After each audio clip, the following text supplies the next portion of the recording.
Now, in case like, hey, this guy might be my twin brother who also wear fedora and blazer, just like MoVernie. Now, here's my guest. Avery, Lewis, McDougall, which also have Avery Sports Show right here. Thanks for being on my show, Avery. No problem, friend. How you doing today, man? Yeah, very good. You always look fly. Like during the media scrum, you can't go wrong. Like everyone will spot you there. Now, in case we were showing the Steve Nash media scrum, you will, if you have a good eye, good scanner, you'll probably see Avery was working hard, putting the audio, getting the information from Steve Nash.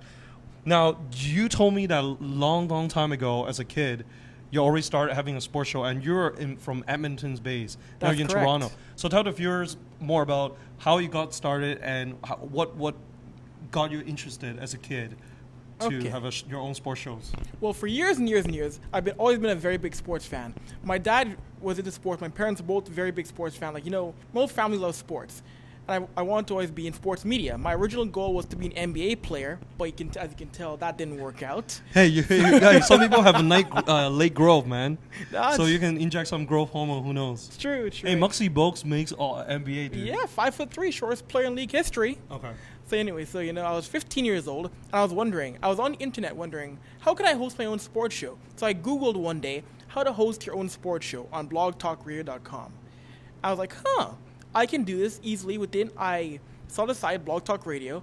I set up a profile within 10 minutes, and I called my dad. I said, Dad, I have a sports show. I said, what do you mean you have a sports show? Like, the next day after I set up my account, the next day I did my first ever show.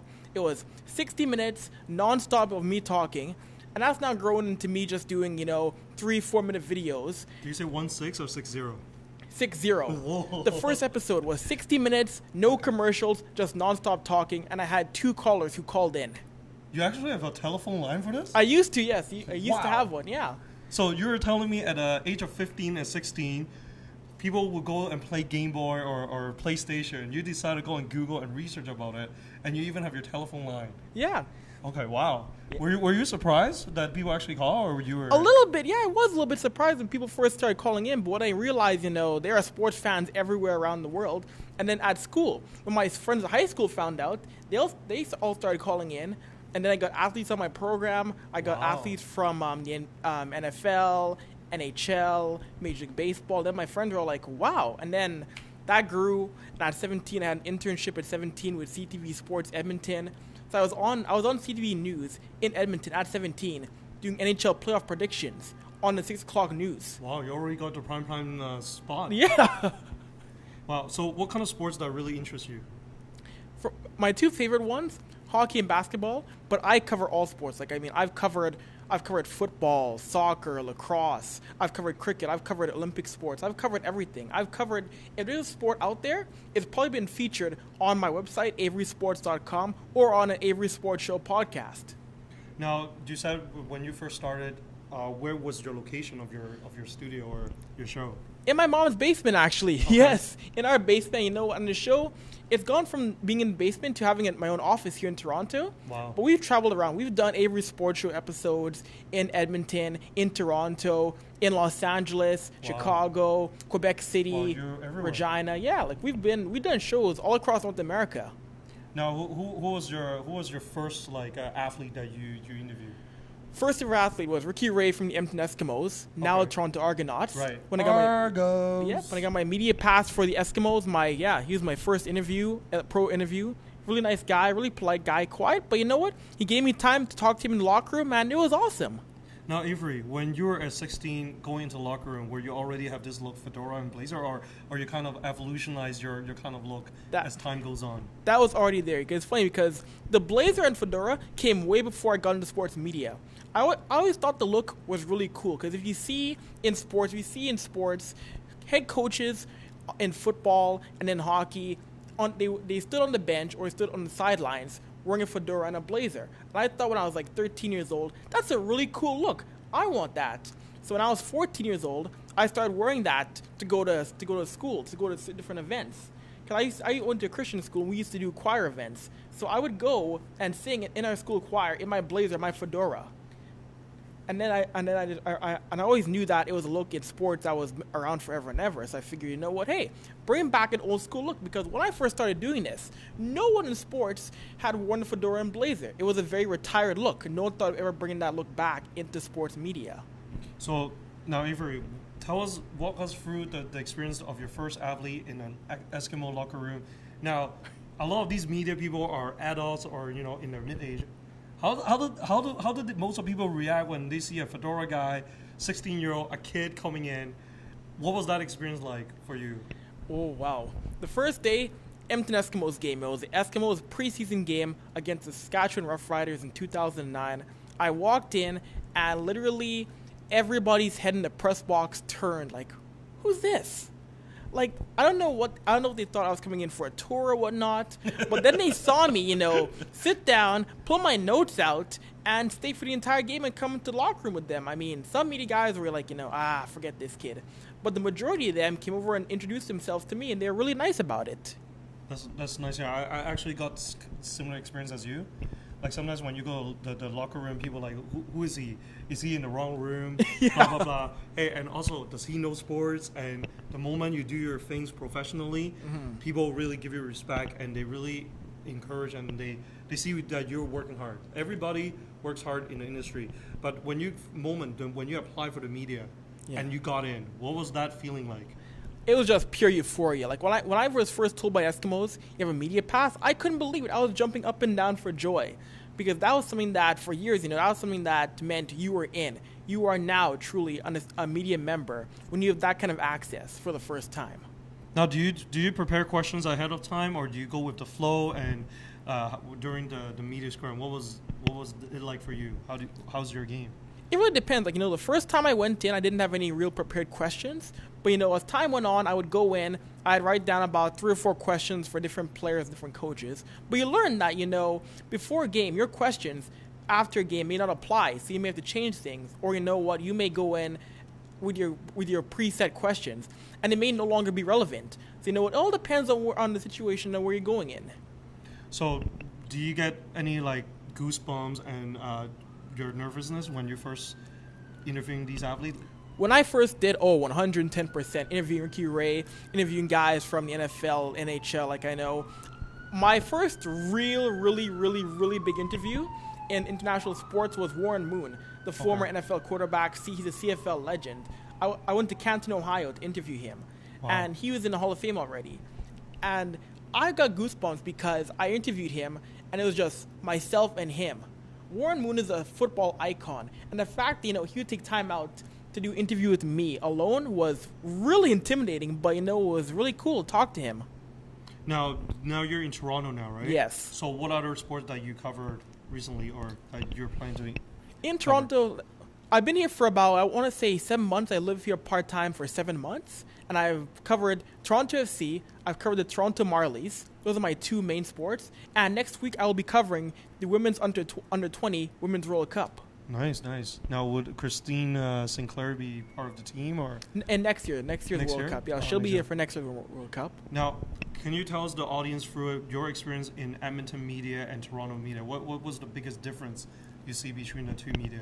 I would say the size. In Edmonton, you have your media guys. You have, your Global TV, CTV, City TV.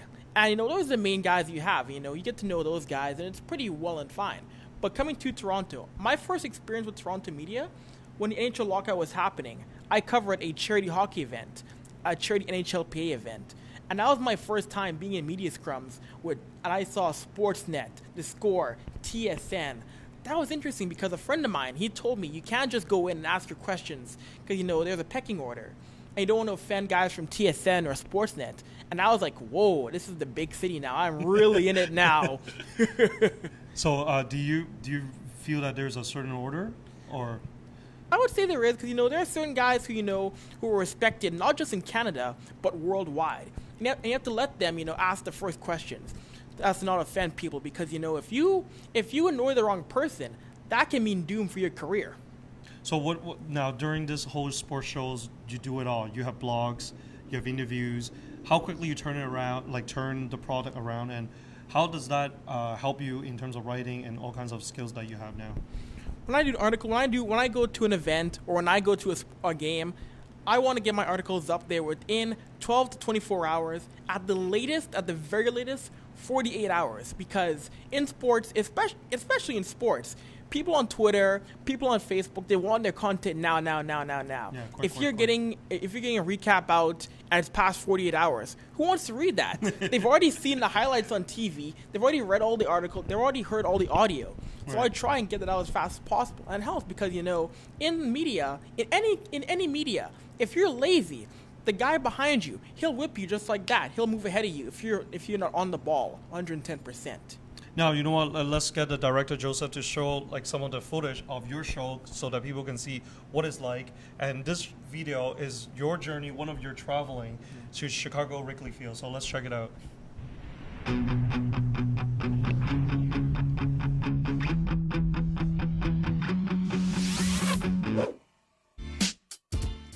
Recently, my dad and myself took a road trip down to Chicago, Illinois. On our way, we experienced the sights and sounds of America as we had to go through Michigan and Indiana to get to our final destination. We couldn't do this trip non-stop without grabbing a bite to eat. So, where did we go? Big Boy, yo. Soon enough, we would finally reach the Windy City. Woo! And we would arrive at one of the most revered stadiums in all of sports, Wrigley Field, the home of the Chicago Cubs. The list of legends that got to call Wrigley Field home is incredible. Sosa, Maddox, Ernie Banks, Milton Bradley. What a list. Oh, snap! But would you look at this? Avry Sports Show, Chicago, Illinois. What's that behind me? It's Wrigley Field, yo! Wrigley Field is the oldest ballpark in the National League, built in 1914, and here's something that not many know. It wasn't even built for the Chicago Cubs. It was built for the rival Chicago Federals of the Federal League. You heard me. For 2 years, in 1914 and 1915, there were 3 major leagues. The Federals occupied this stadium, and it was called Weigman Park. That's just Avry dropping some knowledge on you. Look! Now, what's this like seeing yourself here and yourself in the video? That was funny. I look at it now, I think, man, that was goofy. That was silly. But you know what? That is kind of possibly part of your style, right? Oh, 110%. It is my style because, in sports, there's a lot of guys in sports who take things way too seriously. I always believe, as a reporter, as a sports writer, when you're in media, your job is to entertain your audience, no matter what. Just like an athlete entertains you by playing sports, just like an actor entertains you by making a movie. When you're in the media, you want to entertain your audience because people get bored easily just by hearing bland stats and a bland personality. Some people don't want to just follow all the stats, right? No. You have to cover all the different demographics and find your niche. Exactly. Now, you know what? When I was watching that video, I did went to Wrigley Field, Chicago myself and check out the Cubs.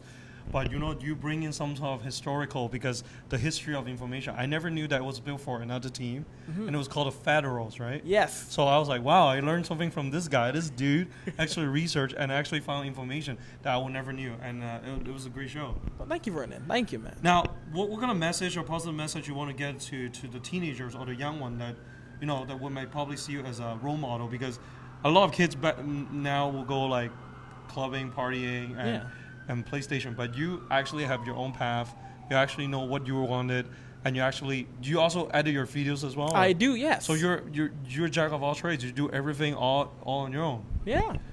So what kind of message you want to give it to the people who probably look up at you as a role model?